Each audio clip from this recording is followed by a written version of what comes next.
Who raised you more, your parents, your grandparents, or someone else? Are you ready for a shocking truth?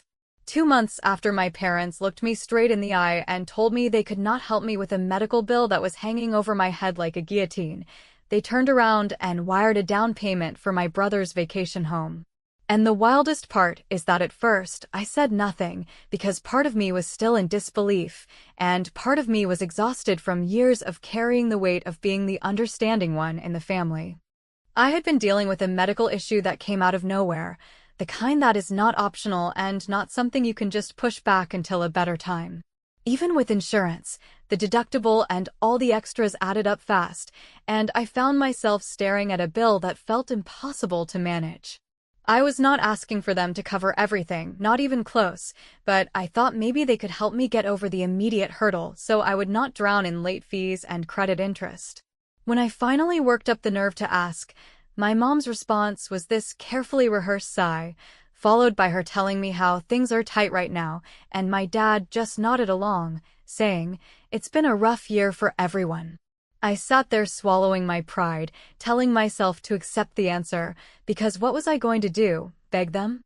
So I walked away from that conversation, signed up for a payment plan with the hospital, and started putting things on my credit card, telling myself that maybe one day I would be able to laugh at how ridiculous this all felt.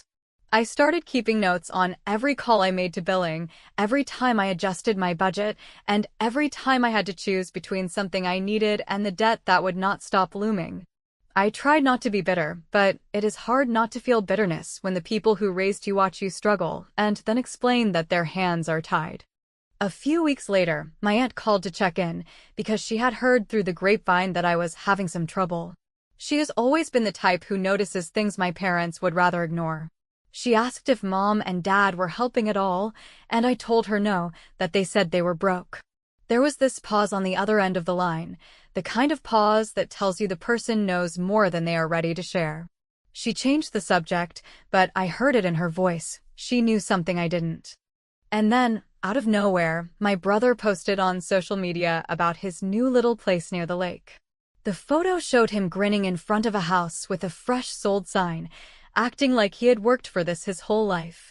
At first, I wanted to believe maybe he had actually managed it on his own, maybe some miracle had dropped into his lap, but then I noticed the bank logo in the corner of the picture.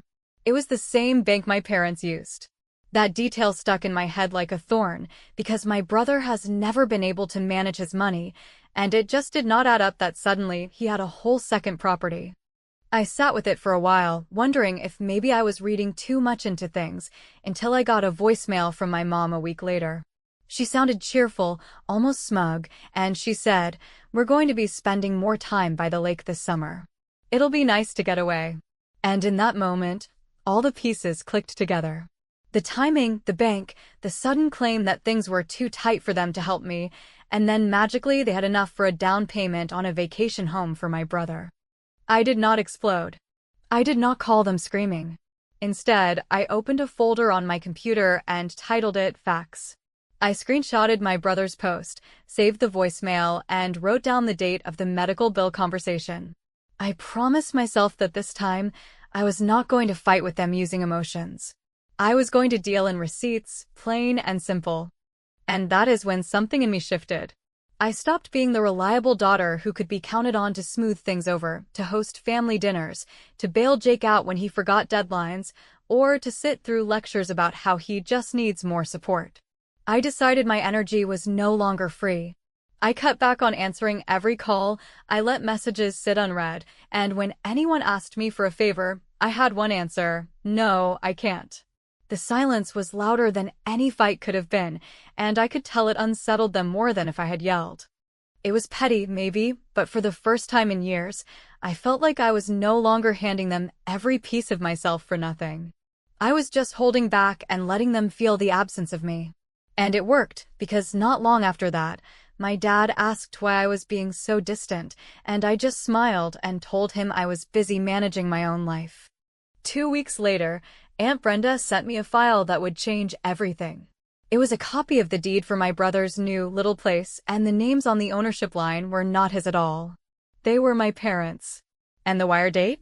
It matched perfectly with the week they told me they were too broke to help me cover my bill. That was the moment I knew this was no longer about fairness. It was about exposing the truth for what it was, and I had just taken the first step. What I did next was simple, but it shook the whole family tree. When Aunt Brenda handed me the copy of the deed, she did not even need to say anything, because the proof was sitting there in black and white, the legal record showing my parents' names tied directly to the lake house, and the wire transfer date falling so neatly into place right after the conversation where they had looked at me with straight faces and claimed their pockets were empty.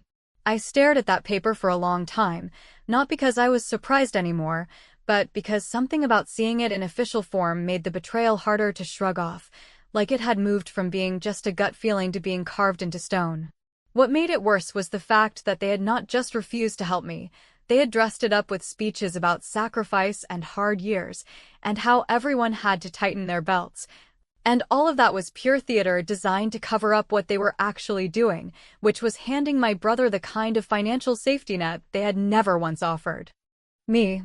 I decided then that I was done having emotional arguments with them, the kind where I would end up crying and they would tell me I was being dramatic, or where they would twist my words into accusations that made me sound ungrateful. Instead, I was going to play their game, but I was going to play it with documentation, receipts, and facts that no one could spin into anything else. So the first thing I did was take that deed and save it into my facts folder, right next to the voicemail where my mom said they were tapped out for the year, and the itemized bill I was fighting with the hospital over. I knew that if I built this the right way, every piece would fit together like a puzzle that revealed the truth without me even having to raise my voice. At the same time, I still had to deal with the reality of my medical bills, because those did not care about family drama. That was when I sat down with the hospital's financial counselor, a woman named Maya Patel, who, unlike my own parents, treated me like a human being who deserved to understand her options. She walked me through my itemized charges, pointing out errors that I had missed, and explained how to apply for partial financial assistance based on income and circumstance. She told me about appeal processes, payment reductions, and charity programs that most people never know exist because hospitals are not in a hurry to advertise them. By the end of our meeting, I felt like I had a plan, not just for survival, but for reclaiming some of the control that I thought I had lost when those bills first landed in my mailbox. With that information in hand, I drafted an email to my parents and Jake that was as cold and clear as possible. No accusations, no emotional appeals, just a list of dates, amounts, and public records.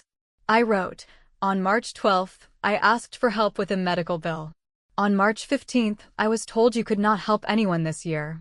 On March 29th, a deed was filed for the property at Lakeview Drive, with a wire transfer originating from your account. Please stop saying you had no money to help anyone. I attached the documents and hit send. I did not expect them to admit anything or apologize, because apologies have never been in their vocabulary, but I wanted them to know that I was not living in the dark anymore. The response came faster than I expected. My mom wrote back a single line, "If you keep attacking us, there will be consequences." That was it. No denial, no explanation, just a vague threat meant to put me back in my place. But instead of scaring me, it made me laugh out loud, because the irony of it was almost too much. I replied with 2 words, "Already handled." And I meant it, because I had stopped waiting for them to act like parents, and I had started handling my own business with more strength than they had ever shown me. After that, I decided it was time to change the way I presented myself in the family. For years, I had been the reliable one, the mediator, the person who kept the holidays running smoothly and who picked up the slack when Jake flaked out, but now I was done.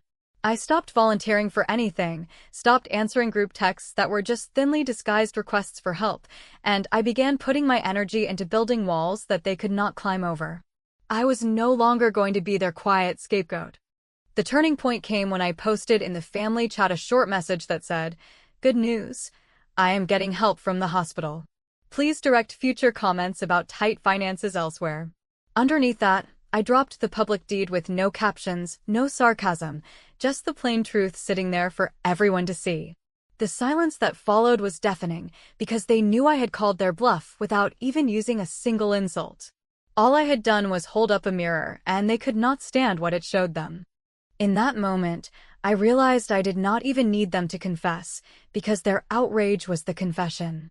Their panic, their silence, and their sudden defensiveness told me everything I needed to know. The more they tried to paint me as the attacker, the clearer it became that all I had done was expose the lies they told themselves and everyone else. And instead of feeling guilty, I felt calm, because for once I was not the one carrying their mess on my back. What none of them realized at the time was that this was only the beginning, because if they thought I was going to retreat after sending one email, they had no idea what I had already put in motion. The facts were on my side, the silence was my weapon, and I was just getting started. When I realized that my parents' decision to funnel their money into a property for my brother was not just favoritism, but an outright denial of reality, I knew that trying to fight them with emotional appeals would be useless, because in their world, feelings could always be dismissed, minimized, or rewritten to make me look ungrateful or dramatic. But paper was different. Paper had weight, permanence, and authority, and paper never forgot. That was when I began shifting every part of my life away from their influence, not in loud declarations or angry confrontations, but in the kind of subtle and permanent changes that no amount of denial could undo. Because once the forms were filed and the records updated, there was nothing left for them to argue about. The first step I took was to remove them as my emergency contacts, something they had always assumed was their permanent role, because they liked to think of themselves as the people who would swoop in if disaster struck, yet when disaster had actually come, they had turned their backs, so I logged into my patient portal, deleted their numbers, and replaced them with the contact information of a close friend who had shown me more care and reliability in a single week than my parents had in years. I felt a strange sense of freedom when I hit save, because that simple change meant that if something happened to me, they would no longer be the first to know, and in many ways that felt like justice. Because they had given up the right to be the first ones at my side when they had chosen to prioritize my brother's Lakeview over my health.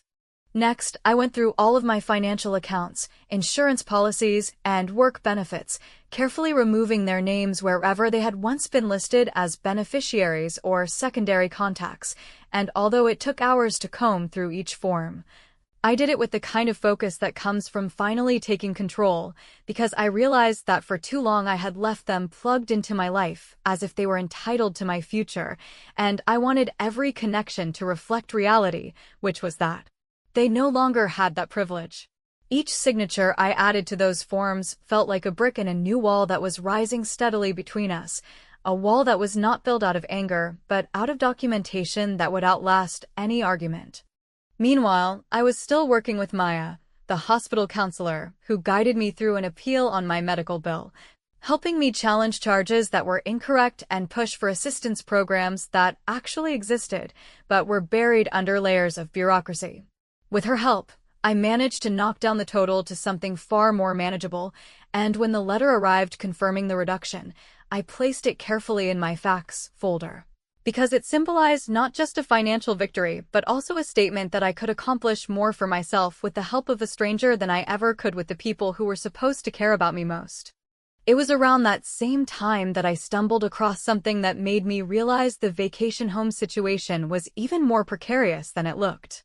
I had set up an alert on a real estate site, just out of curiosity, and one day an email arrived notifying me of a change tied to the property address. That was how I discovered that the house was not legally in my brother's name at all, but in my parents' names, which explained why the down payment had come from them directly. The irony was almost laughable, because while they had claimed to be investing in his future, they had actually tethered themselves to a property that would saddle them with responsibility for taxes, insurance, maintenance, and anything else that came up. And the best part? They had no idea I knew this, because I did not confront them. I simply saved the documents and let the knowledge sit quietly in my folder, waiting for the day it would matter.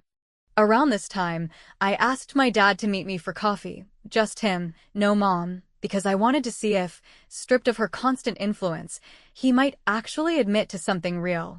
We sat down, and I told him directly that I was tired of hearing about sacrifice and struggle when the facts made it clear that the sacrifices were selective. He shifted in his seat, trying to explain intent, saying things like, "We wanted to help Jake get a start, and we figured you'd be okay. You've always been the strong one," as if that was supposed to be a compliment. I looked him in the eye and said, "I don't deal in intent anymore, only in outcomes, and the outcome is that I was drowning while you were shopping for lake houses." He had nothing left to say after that, and for once I did not fill the silence. I let it hang there, heavy and undeniable, because the truth did not need decoration. After that meeting, I sent a message to the family group that was deliberately stripped of any emotion. I wrote, "For medical questions, contact my doctor. For money questions, see the attached records. For emergencies, I have new contacts."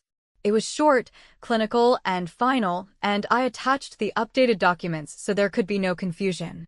It was not about being cruel, it was about drawing a line so sharp that even they could not pretend to misunderstand it. I thought maybe this would quiet things down for a while, but then the next twist landed in my lap almost by accident. I saw a post my brother had made advertising the lake house as a short-term rental, bragging about how it was going to pay for itself with weekend bookings. And the moment I read that, I remembered something I had seen buried in the homeowners association rules when I was looking up the property earlier, a strict prohibition on rentals under a set number of days, with hefty fines for violations. My brother, in his usual careless fashion, had just put my parents, the legal owners, on a collision course with fines and trouble, and they had no clue what was coming. That discovery felt like the universe had handed me another piece of leverage without me even asking for it, and once again I saved the listing, took a screenshot, and placed it neatly in the facts folder, because I knew it was only a matter of time before the HOA noticed. I did not need to send threats, I did not need to argue. All I needed to do was let their own decisions catch up with them, and when that moment arrived, I would be ready with the paperwork to remind them exactly who they were dealing with. When I found the rental listing my brother had put online for the lake house, complete with cheerful captions about how it was going to be a gold mine and basically pay for itself, I could not help but sit back and smile. Not because I wanted to see my parents in trouble, but because it was such a predictable extension of the pattern I had been forced to live with my entire life, the one where Jake could act recklessly, make promises he could never keep, and assume that someone else would clean up the mess, usually me. But now the stakes were higher and the names on the property deed were not his at all, they were my parents', and that meant every violation, every fine, every complication would land on them directly. I had already looked into the homeowners association rules when I started digging through the public documents, so I knew there was a strict policy prohibiting rentals under 30 days unless you had written approval from the board. And I also knew my brother was advertising weekend stays, which made his little plan not just foolish, but openly illegal in the eyes of the HOA. I did not rush to call them. I did not explode with accusations, because by then I understood that the most powerful thing I could do was let the system they had bought into enforce its own rules, and all I had to do was quietly shine a light on the facts. So I wrote a polite email to the HOA manager, phrased as an innocent question, asking if short-term rentals were permitted at the Lakeview Drive property, attaching the screenshot of my brother's public listing. The manager responded the next day with a very professional but unmistakably firm explanation. Rentals under the required minimum were not allowed, fines would be issued for violations, and in repeat cases, legal action could be taken. She ended the message with, "Thank you for bringing this to our attention," and I felt a kind of satisfaction I had not experienced in years, not because I wanted to ruin anyone, but because for once I was not the one carrying the burden of my parents' choices. They had created this situation, and now they would have to live inside it. I forwarded the manager's response directly to my parents, attaching it to a short message that said, "Thought you'd want to see this before it becomes expensive." That was all, no sarcasm, no anger, no explanation, just a calm acknowledgement that I was aware of what was happening and that I was leaving the responsibility exactly where it belonged.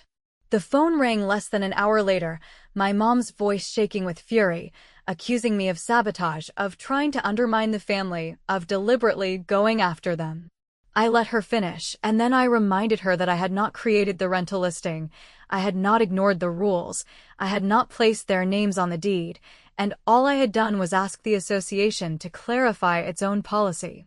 The silence on the other end of the line was brief but telling, because she knew it was true, and the only weapon she had left was to accuse me of betrayal. My dad called later that evening, sounding worn down and anxious, asking why I felt the need to drag things out into the open instead of keeping them in the family. I told him very plainly that I had spent years keeping things in the family, years swallowing resentment, years doing the cleanup in silence, and look where it had gotten me, stuck with medical debt while they financed luxury for Jake. I said I was finished protecting them from the reality of their own decisions. He muttered something about me being cruel, but I cut him off with one simple line: rules are rules, and this time, they are not mine. What struck me most in the days that followed was how quickly their image of themselves as wise and generous parents began to unravel once they realized the HOA was not going to play favorites. A formal notice arrived at their house with a warning of fines if the rental continued, and Jake, instead of taking responsibility, doubled down by insisting the HOA would not actually enforce anything.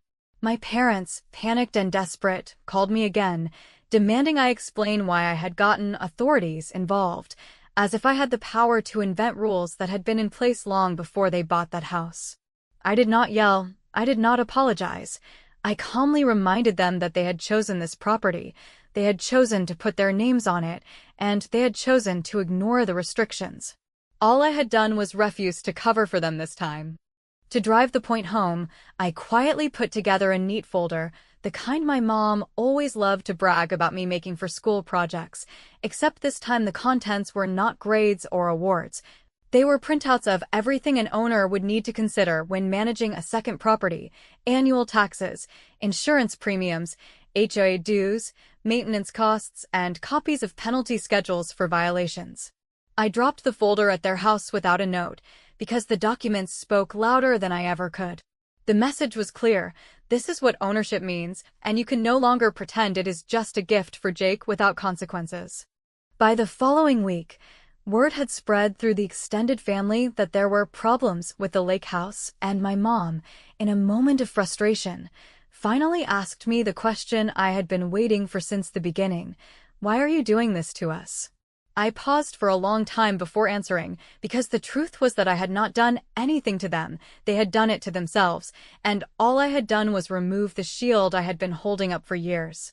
I told her, calmly and directly, that I was not doing anything to them. I was simply refusing to protect them from the truth anymore.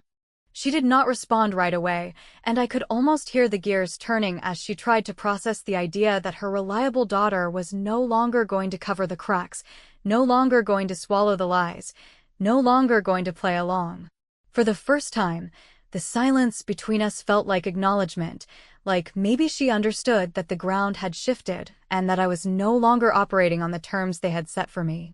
What none of them seemed to realize in that moment was that the HOA fines and the embarrassment were only the surface, just the first ripple of a wave that was building underneath, because while they scrambled to contain the immediate fallout, I had already begun preparing the final move, the one that would make it clear that distance was not a phase or a punishment, it was the new permanent reality.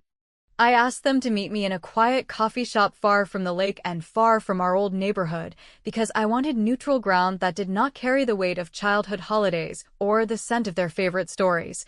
And when they sat down across from me with the cautious politeness people use before a fight, I did not waste time on pleasantries, since what I had to say needed to be said in full sentences that left no gaps for interpretation or escape. And it began with 3 simple documents that I slid across the table, not as weapons, but as mirrors. The first page was the transcription of my mother's voicemail where she had said that this year was tight and that helping anyone would not be possible, a message delivered in that careful tone designed to sound like love wrapped in limits. And I asked her to read the closing line aloud, not because I wanted to humiliate her, but because I wanted us all to be in the same room with the exact words she had chosen when I was staring down a hospital bill. And when she finished, I placed the second page on top of the first, which was a printout of the county record showing the deed and the wire date for the lake house that arrived like clockwork right after her message. While my father shifted in his chair and reached for the familiar explanation about timing and intention that had always bailed them out in the past, but this time I cut through it by laying down the third document. A letter from the hospital stating that after an appeal and a correction to itemized charges my balance had been reduced and then zeroed through assistance programs that a stranger had helped me unlock, which meant that even without them I had cleared the path, and with them I would have carried the bill and the shame together, a pairing I was done subsidizing. I told them that my distance was not a tantrum or a test, but a policy that had been drafted the day I understood that the story of us was being written in a language where I was always the strong one, and therefore the one who did not deserve support, and that I had finally translated that story into the only dialect that ever sticks, which is paperwork backed by action. So from here on out, there would be no debates and no probation periods and no family tribunal where I defend myself against charges of ingratitude. There would only be access, or the absence of access, granted according to the same principle they used when they decided who got rescued and who got a lecture. To make that principle visible, I explained that I had removed them as emergency contacts across my medical and employment records and replaced them with people who had shown up without speeches, that I had updated beneficiaries and secondary authorizations to reflect the reality of who actually stands beside me when the parking lot is dark and the bill arrives, and that I had requested my patient portal and insurance accounts to log all access attempts with alerts sent to me, because I was finished with the pretense that intentions deserved first call when outcomes told the truth more clearly and without tears. Then I told them something that landed like a quiet brick on the table, which was that I had set up a recurring monthly donation in their honor to a medical debt relief fund for women who were told, as I had been told, that this year was tight and that help just was not possible, and that every receipt would include their names because they insisted on writing our family story in public when it suited them and in private when it did not. So I was simply choosing a public act that cured something rather than feeding a house with shutters and seasonal wreaths, and if that felt like a slap, then perhaps they should consider that applause and a slap sound alike when you refuse to listen. My mother reached for indignation, asking if I understood how cruel it was to attach their names to charity without their consent. And I reminded her that consent becomes a funny word when you skip it while signing a deed that carries consequences for other people, and I added that I had copied Aunt Brenda on the donation receipts because, unlike the family's official version of events, Brenda keeps track of the boring details that drag the truth into daylight and let it stand there without drama or perfume. I could see my father lining up the old arguments about fairness and how they had helped me in other ways that did not show up on paper.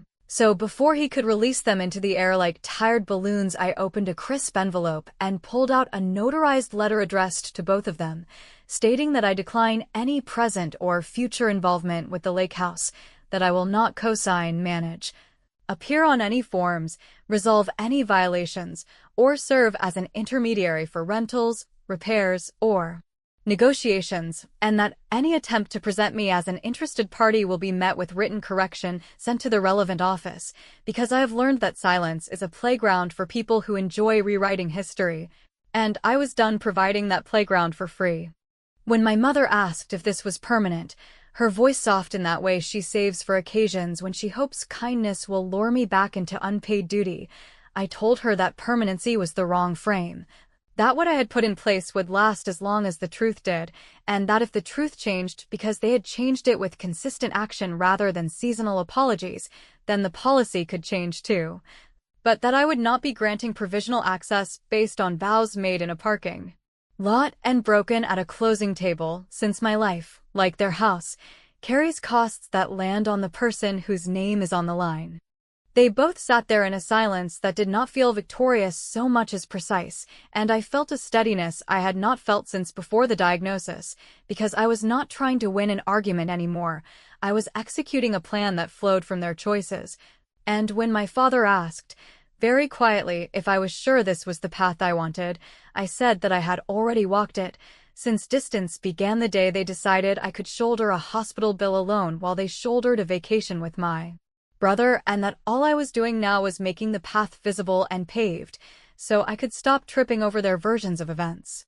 Before we stood up, I added one last piece that I knew would land later than the others, which was that I had asked the Homeowners Association to put my email on their owner of record notice list for that address, Not as an authorized agent, but as the adult child who sometimes receives mail intended to pressure her into fixing what she did not break, and that any such mail would be forwarded unopened back to the sender with a copy of my notarized letter attached.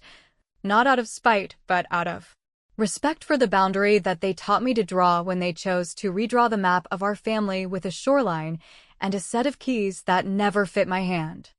I picked up my bag, told them I wished them health and honesty, and left while they were still paging through the papers, because there was nothing else to discuss and no performance left to stage. And as I stepped into the daylight, I realized that the victory was not loud or cinematic. It was clean and administrative and final, the kind that does not beg for applause because it has already rewritten the terms. And while there will be birthdays and holidays and that house by the lake with its perfect window view, there will also be a file of facts, a monthly receipt, and a door that opens only to people who have earned the key, which, after all these years, finally includes me.